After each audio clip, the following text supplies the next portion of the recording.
Hi everyone, good morning. সবাই কেমন আছো? আশা করি ভালো আছো। আর আজকে হচ্ছে শনিবার। তো শনিবার তো ঘুম থেকে উঠেই একটু ফ্রেশ হয়ে নিয়েছিলাম। তারপর দরজা খুলেই দেখছি বাপরে বাপ রোদ্দুর। আর ওদিকে দেখো আমার জল দিয়ে চলে গেছে, মানে একদম সকালবেলা জল দিয়ে চলে গেছে। কারণ জলের না, তুমি যদি সকাল সকাল না বলো না, সেদিন আর জল পাবো না। একটু বেলা হয়ে গেলেই না বলবে আজকে আর জল পাবেন না, সকালে ফোন করতে পারেননি, আবার কালকে জল। তো এরকম ওরকম অনেক দিন হয়েছে জল পাইনি, জানো তো। তো যাই হোক, ছেলে গেছিলো সকালবেলা ওই 7টা নাগাদ পড়তে। আর আমি তখন উঠেছিলাম প্রায় ওই 8:30 বাজে, তখন উঠেছি। তারপরেই দেখছি ছেলে এসে গেছে। তো ছেলে এসে বলল মা খিদে পেয়ে গেছে। আর যেহেতু তখন তো আমার কিছুই হয়নি রান্না বান্না, তো ওকে ওই জন্য আমি পয়সা দিয়েছিলাম যে যা তুই একটু কিছু কিনে নিয়ে আয়, দিয়ে খা। তো ছেলে ওদিকে এই 2 প্যাকেট হ্যাপি হ্যাপি বিস্কুট নিয়ে এসেছিলো, ওটাই খাওয়া দাওয়া করছিল, মানে ও খাচ্ছিল। আমাকেও বলছিল খাও, কিন্তু আমি খালি পেটে খাই না গো ওই সব বিস্কিট ফিস্কিট, যাই হোক। তো আমি ঘুম থেকে উঠেই যেহেতু ভাবলাম ছেলে কিছু একটা খাচ্ছে, ওর বাবাও এখন উঠবে না যেহেতু নাইট ডিউটি, এসে শুয়েছে। তো ওই জন্য আমি তাড়াহুড়ো করে আমি রান্না বসিয়ে দিয়েছিলাম, যেহেতু আমি কাজে যাব ওই কারণে। তো এদিকে দিয়েছিলাম 5টা ডিম সেদ্ধ, আর একদিকে দিয়েছিলাম বসিয়েছিলাম উচ্ছে আলু ভাজা। তো ডিমটা দিকে সেদ্ধ হচ্ছে, এদিকে উচ্ছে আলু ভাজাটাও হয়ে গেছে। এবার রান্না করতে করতে আমি বাকি এদিক ওদিক কাজ করছিলাম। তো যাই হোক, আমার রান্নাটা মোটামুটি তখন হয়েই গেছিলো। তো তারপরে একটু আলু সেদ্ধ বসিয়েছিলাম, যে আমি কি খাবো, তারপর ছেলেও তো একটু কিছু তো খাবে বলো। তো ওই জন্য আলু সেদ্ধ মুড়ি মানে খেলাম, আমি ছেলে দুজন মিলে মাখলাম আলু সেদ্ধ মুড়ি আর ঝুড়ি ভাজা আর পেঁয়াজ দিয়ে মাখলাম, মেখে ছেলে আমি খেলাম। তো ওর বাবাকে ডাকলাম, ওর বাবা তো উঠলোই না। আর ওই দেখো একটা বোতল দেখতে পাচ্ছ খাটের নিচে, ওই বোতলটা জানো কালকে রাত্রির দিয়ে পড়ে আছে, ছেলে জল খাওয়ার পরে ওই বোতলটা এরকমভাবেই রেখেছে। যাই হোক, সকালবেলা টান মেরে ছুঁড়ে ফেলে দিয়েছি। আর আমার ঘরের অবস্থা দেখো কীরকম, মানে একদম নোংরা হয়ে আছে। আর মুড়ি খাওয়ার পর জানো তো আমার বরকে ডাকলাম, কি গো ওঠো না ওঠো না, আমাকে তো দিয়ে আসবে কাজে, ও তো উঠতেই পারেনি। আর বাইরে যা রোদ্দুর, বাপরে বাপ, আমি আজকে আর কাজে যাইনি গো, রোদ্দুরের ভয়ে শুধু বাইরের দিকে দেখছি। হ্যাঁ, আর একটা কথা তোমাদের আমি বলি, আমি জানো তো একটা ভিডিও দেখেছিলাম যে এই গরমের সময় নাকি গুড়ের শরবত খেলে পেট ঠান্ডা থাকে, মানে ওই শরবতের মধ্যে গুড় আর ঠান্ডা জল আর লেবু দিয়ে। তো যাই হোক, ওটা আমি বানালাম, যেহেতু আমি কাজে যাইনি তো আমি বসে বসে একটু বানালাম, আমার বরকে ডেকেও দিলাম, ছেলেকেও দিলাম, আর আমিও খেলাম। কি বলবো, মানে এত বাজে খেতে, মানে আমি তো ভিডিওটাই দেখেছিলাম, যে বানিয়েছিল উনি বলছে দারুণ খেতে, খুব ভালো, কিন্তু বিশ্বাস করো আমি আর জীবনে খাবো না, এত বাজে খেতে। মানে কেমন যেন লাগছে, মানে কি বাজে একটা খেতে লাগছে। তার মানে শুধু যদি তুমি ঠান্ডা জলে গুলে খাও, মানে গুড়টা মনে হয় খেতে ভালো লাগবে, মানে ওই লেবু ফেবু দেওয়ার পর না মানে মানে কি বাজে খেতে, ধারণার বাইরে। আর এদিকে দেখো বসার উপায় নেই, এদিক ওদিক মশা কামড়েই যাচ্ছে। তো যাই হোক, ছেলেকে যেহেতু আমি পেট ভর্তি করে মুড়ি খাইয়ে দিয়েছিলাম, আর আমার বর তো ওই শরবত খেয়ে আবার শুয়ে পড়েছিল, আর আমি ওখানে বসেই আছি, ঘর পুরো নোংরা হয়ে। তো ওইদিকে ছেলেও দেখো যেহেতু অনেক সকালে উঠেছিল, ও একটু ঘুমিয়ে গেছে গো। আর আমি বসেছিলাম আর শুধু বাইরের দিকে তাকিয়ে তাকিয়ে দেখছি, কি রোদ্দুর, বাপরে বাপ, কি করে বেরোবো, কি করে কাজে যাব জানি না গো। তারপর এখন প্রায় বাজে কটা হবে, 12:30 পৌনে একটা। আমার বর ঘুম থেকে উঠলো, উঠে বলে, যেহেতু কিছু খাইনি, বলে কিছু খেতে দেবে না। আমি যে কী খাবে, মুড়ি খাবে, বলছে না। তো ছেলে তখন বলছে ডিম পোচ করো। তো ওই জন্য চলে এসেছিলাম ডিম পোচ করতে, ছেলের বরের আর আমিও খাবো, ওদের 2টো করে ডিম পোচ, আর আমি 2টো ডিম খেতে পারি না গো, আমার যেন কেমন একটা লাগে। তো যাই হোক, এখন হচ্ছে ডিম পোচ, ডিমে আবার ওই যে বলি কি টলবল করবে, ওটা একটু কাঁচা কাঁচা মতো রেখে দেবো। হ্যাঁ, কুসুমটা যাতে একটু বেরিয়ে আসে, ওরকম খাবি তো। বদমাইশির একটা সীমা থাকে না। হ্যাঁ, কি বদমাইশি, তোমার মশা খাচ্ছে বলে এই ধরেছে, এই না আমার জন্য তোকে ধরাতে হবে না। একটু কাঁচা থাক না, একটু হ্যাঁ কি খাবি? কাঁচা খাবি? একটু একটু খাবি না? লাইনে আসো সোনা। দেখা যায় মানে ভাজায় কত রকমের নিয়ম, ভাজা কুসুম দেখা যাবে, কুসুম একটু কাঁচা থাকলে চলবে না। আমি কাঁচা থাকলে না মানে ভেতরে মানে ডিমের লেয়ার আছে উপরে, ও মানে কুসুমটা যেন না ভাঙে, না গোটা থাকে কুসুমটা। গোটা থাকে আর উপরে যে এমনি এমনি যে ফ্রুটসটা এমনি যে ডিম থাকে ওমনি না হয় ভেতরেই। আমি অত বুঝতে পারছি না গো, আমি আমার মতো ভেজে দিচ্ছি। ভেজে যে ডিমগুলো কেটে দিলাম মাঝখানে কুসুম থাকে না ওরকম করবে ব্যাস, আর সেটাই বলছি। আমি আমার মতো ভেজে দিচ্ছি, তারপর আমি আর জানি না কিরকম কুসুম থাকে কিরকম কুসুম থাকে না।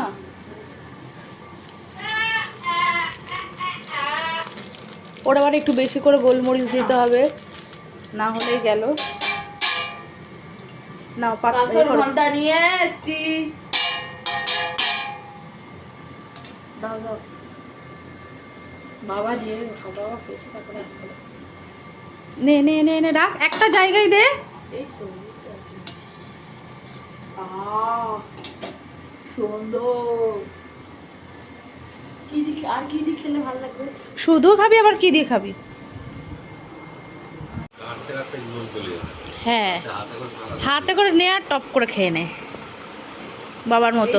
এক সেকেন্ডে বাবা যেরকম উড়িয়ে দিল না, এগুলো গরম গরমই খায়। তোমাকে দেবো আর ভেজে? ওটা দুটো ডিম ছিল, জানি আমি। দেখতে পেয়েছো?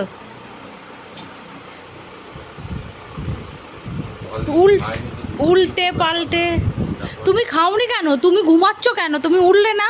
মুড়ি মাখলাম আমি, ছেলে বললাম খাইয়ে দিই, ছেলে বললো খাবো না, ছেলেকে খাইয়ে দিলাম, ছেলে খেলো। তোমাকে বললাম খাইয়ে দিই, তুমি খাবে না, তাহলে কি করছে দেখো ডিমটা নিয়ে। হ্যাঁ আরে ভাই একটু ঠান্ডা হোক, খেতে না পারলে। হ্যাঁ ও একদম পাগল। যাই হোক খাও, একটু চা করি, আমি করি।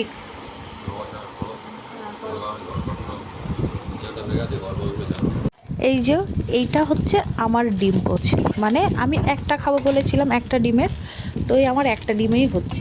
এটাকে ডিম পোচ বলে না, ওই ডিম ভাজাই বলে। কারণ ওই যে ডিমটা যে কুসুমটা একটু নরম নরম থাকে না, একটু গলা গলা, আমি না একদম খেতে পারি না গো। আমি আমার ছেলে খেতে পারি না, আমার বর খায়, কিন্তু আমার বড়ও দেখি এখন আমাদের সাথে খেতে খেতে এরকমভাবেই খায়। তো যাই হোক, একদিকে ডিম পোচ হচ্ছে আর একদিকে আমার বরের জন্য একটু চা বসিয়েছি গো। কারণ সকাল থেকে তো মানুষটা কিছু খায়নি না, রাতে নাইট ডিউটি গিয়ে এসে শুয়ে পড়েছিল। আর এখন এত গরম পড়েছে না, লোকটা মানে মানুষটা পুরো না ক্লান্ত হয়ে পড়ছে। আর এদিকেও ভাত বসিয়ে দিয়েছিলাম। তো যাই হোক, আমার সব কাজকর্ম কমপ্লিট করে, ঘর মোছা যা যা ছিল সব কমপ্লিট করে এখন আমি চান করে এসে মানে পাখার নিচে বসেছি। তো দেখতে পাচ্ছ সবে আমি চান করে বেরিয়েছি, তার মধ্যে আমি ঘেমে যাচ্ছি, মানে বাথরুম থেকে বেরোতে না বেরোতে ঘেমে যাচ্ছি। কি পরিমাণে গরম পড়েছে, এই জন্য না আমি গরমটা একদম ভালোবাসি না, মানে গরমকালটাকে আমি একদম দু চোখে সহ্য করতে পারি না। না খেয়ে শান্তি, না ঘুমিয়ে শান্তি, না কোথাও গিয়ে শান্তি, মানে কিচ্ছু না, বিরক্ত লাগে। আর এই যে নাইটিটা দেখতে পাচ্ছ, এই নাইটিটা পরে না আমি রং খেলেছিলাম, মানে দোলের দিন রং খেলেছিলাম। কিন্তু যেহেতু ভালো নাইটি, বলো ফেলে দেবো? এটা তো ঘরে পরাই যায়। দেখো এখনও রং লেগে আছে এদিক ওদিক, তো কাস্তে কাস্তে উঠে যাবে রংটা। ফেলিনি গো, মধ্যবিত্ত ঘরে মানে যে দুম করে কিছু ফেলে দেবো এটা হয় না গো। আমি ফেলি না, কে কী ফেলে জানি না, আমি ফেলি না, যেহেতু যতদিন না ছিঁড়ে যাচ্ছে। তো যাই হোক, এখন গেছিলো আমার বর, স্নানে গেছিলো, আর যাওয়ার আগে আমাকে বলে গেল যে উষা, কালকে যে পটল ভেজেছিল পটলটা খুব ভালো লেগেছিলো খেতে, ওই জন্য আজকে নাইট ডিউটি থেকে ফেরার সময় না পটল নিয়ে এসেছিলো। ওই জন্য ও বললো গরম গরম একটু পটল ভাজা করো, ভাতের সাথে খাবো। তো ওই জন্য আমি এদিকে, ও চানে গেছে আর আমি ওদিকে পটল ভাজা কাটতে বসে গেছিলাম। আর আমি জানো তো বাটি নিতে ভুলে গেছি, তো ছেলেকে বলছি বাটি নিয়ে আসতে, ও একবার একটা ছোট নিয়ে আসছে, তারপরে আরেকটু বড় নিয়ে আসছে, তারপর আরেকটু বড় নিয়ে আসছে। মানে ও একেবারে কিছু নিয়ে আসছে না। আর দেখো ওর হাতে দেখতে পাবে একটা ছোট্ট মতো হাতা, জানো তো, ওটা আজকে আমাদের এখানে যে বাসন বিক্রি করে একটা বৌদি আসে, তার কাছ থেকেও নিয়েছে। বলছে মা এই হাতাটার কত দাম? তো উনি বললেন 50 টাকা। তো বলছে ঠিক আছে মা, এই হাতাটা আমি কিনছি, আমি পয়সা দিয়ে দেবো। আমি বলছি তুই কী করে দিবি?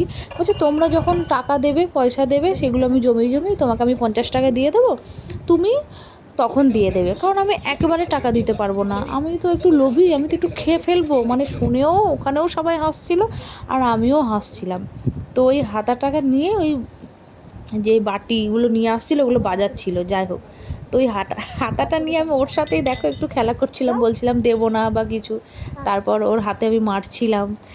তো কী করবে বলো, ওর তো বোন ভাই নেই, আর ওকে খুব একটা বাইরেও বেরোতে দিই না, কারণ ভীষণ দুষ্টু গো আমার ছেলে। তো ওই জন্য আমি যতক্ষণ বাড়িতে থাকি ও ততক্ষণ বাড়িতেই থাকে। ওই ওর সাথেই আমার ওই বোন ভাইয়ের মতো একটা সম্পর্ক হয়ে গেছে, যেহেতু ওর বোন ভাই তো কেউ নেই না, তো ওর সাথে ওর মতো করে আমি থাকার চেষ্টা করি। তো দেখো পটলটা খেলা করতে করতে খাটের নিচে পটলটা ঢুকিয়ে দিল। তো ওকে বলছি বের কর বের কর, ওই বের করছে। দেখো পটলগুলো সত্যিই খুব সুন্দর, মানে বড় বড় পটল, কিন্তু এক ফোঁটাও মানে দানা হয়নি। তো যাই হোক, দেখতেই পাচ্ছ পটলগুলো একদম কচি পটল। আর ওদিকে তো ছেলের বদমাইশি থামেই না, ও সমানে ঠক ঠক ঠক ঠক আওয়াজ করে যাচ্ছে, বদমাইশি করে যাচ্ছে। কি করবে আর ছেলেটা আমার। যাই হোক, পটলগুলো কাটছি, এখন প্রায় হয়ে গেছে সব পটল কাটাই। ওই যে দেখতে পাচ্ছ হাতে একটা, ওটাই হলেই হয়ে যাবে পটল। তারপর একটু ভেজে নেব। এই যে এখন কি বলো তো, নিজের মতো করে যে যখন যেটা ইচ্ছে হচ্ছে খাচ্ছি, ছেলের জন্য যখন যেটা ইচ্ছে হচ্ছে করছি। একটা সময় হয়নি গো, ছেলেকে এক পিস মাছ খাওয়াতাম, মানে প্রত্যেক দিন ছেলেকে আমি মাছ খাওয়াতাম, জানো তো, যেহেতু ছোট ছিল, ওকে ডিম মাংস আমি দিতাম না। সেই সময় কত কথা শুনতে হয়েছে যে হ্যাঁ প্রত্যেক দিন ছেলেকে মাছ দিতে হবে। তো যাই হোক, ছাড়ো সেই সব দিনের কথা, অনেক কষ্ট করেছি, কষ্টের পর আজকে একটু সুখ পেয়েছি। আমি সবসময় না ভগবানের দিকে তাকিয়ে থাকি, ভগবান যেটা করে সেটা মনে হয় ঠিক ভালোর জন্যই করছে। তো যাই হোক ছাড়ো, এই দেখো এদিকে পটলে নুন হলুদ মাখিয়ে দিয়েছি। আর চলো দেখাই আজকে কি রান্না করেছি।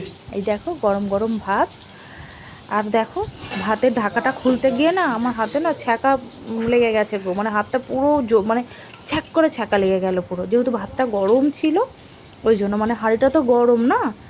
আর এদিকে করেছি দেখো 6টা ডিম করেছিলাম, ছেলের জন্য 2টো আর আমাদের একটা একটা করে দুবেলা, পাতলা করে ডিমের ঝোল, ডাল আর উচ্ছে আলু ভাজা।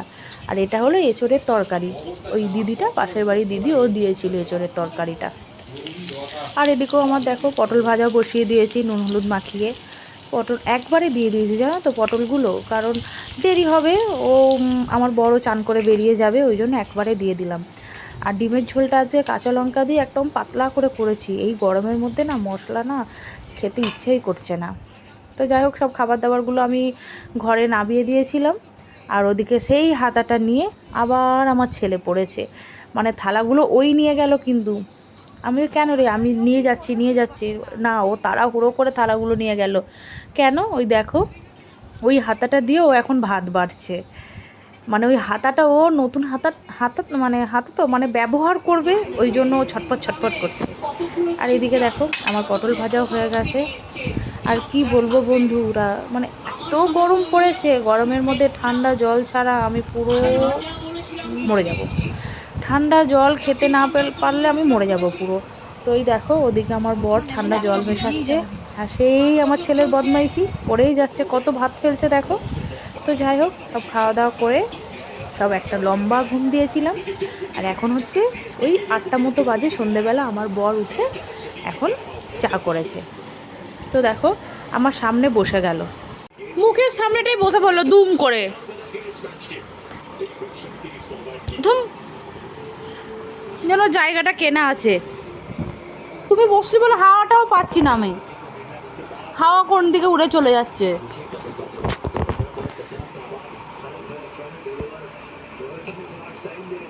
একটা কোনো কথা নেই মুখে, একদম চিমটি কাটাতে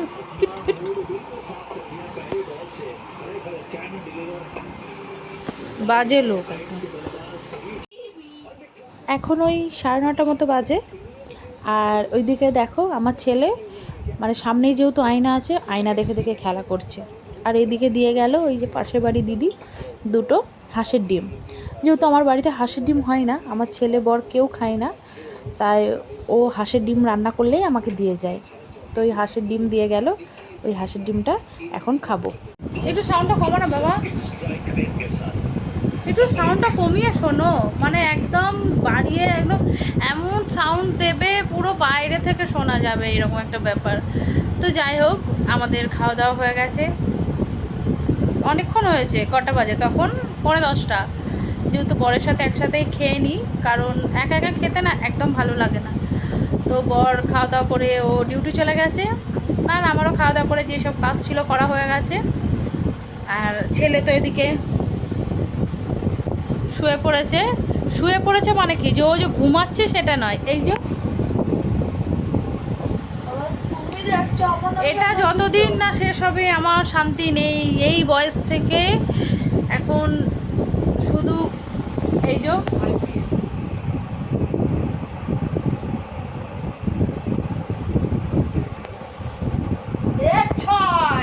আর দেখো, মানে শান্তি নেই যতদিন না শেষ হবে আমার গো। আমি যে কী করবো কি জানি, কিছুতেই খেলা দেখা বন্ধ করাতে পারছি না। তো যাই হোক, ছেলে শুয়ে পড়েছে, আমি এখন এখন মুখ টুক ধোবো, ধুয়ে তারপর শোবো। তো চলো, আজকের ভিডিওটা এখান পর্যন্তই, আবার দেখা হচ্ছে পরের ভিডিওতে। ও আর একটা কথা বলি, ওই যে দিদি দিয়েছিল হাঁসের ডিমটা, এবার আমার বর যেহেতু হাঁসের ডিম খায় না, তো ওকে বললাম এটা মুরগির ডিমই খাও না। তো ও যেহেতু ডিমের কারিটা দেখে খুব ভালো লাগছিল, তো ওই জন্য একটুখানি মানে আর্ধেক ডিমটা নিয়ে ও ভাতের সাথে মেখেছে। এবার যখনই ও খেতে গেছে তখনই কুসুমটা ভেঙে দেখে, এই তো কুসুম, হাঁসের ডিমের কুসুম দেখবে একটু লাল লাল মতো হয় না। তো যাই হোক, ও যখনই খেতে গেছে গিয়ে দেখছে যে এরকম লাল লাল মতো। তো তখনই আমাকে বলছে তুমি কি আমাকে বোকা বানাচ্ছ? যে না, তুই কেন বোকা বানাবো, ওটা মুরগির ডিমই। বলছে না, এটা হাঁসের ডিম, দেখেই বোঝা যাচ্ছে। আমি তর্ক করছি, আর সেই সময় পাশের বাড়ি দিদি চলে এসছে। এবার ও বলছে কী গো খেয়েছো? আমি তখন হাসছি। এবার ও তখন বললো। তো যাই হোক, তো বোকা বানানোর চেষ্টা করেছিলাম কিন্তু পারিনি। তো যাই হোক চলো, ভীষণ গরম আজকে, ভালো লাগছে না, কবে যে গরম যাবে জানি না। যাই হোক, এখন তো যাবে না, সবে পড়লো, ততদিনে মনে হয় আমাকে আর খুঁজে পাবে না গো। শোবে যাবে? উবে যাবো না। ছেলে বলছে কেন তুমি উবে যাবে? উবে যাবো না, মানে এত কষ্ট হচ্ছে শরীরে, না কাজে যাচ্ছি না কিছু।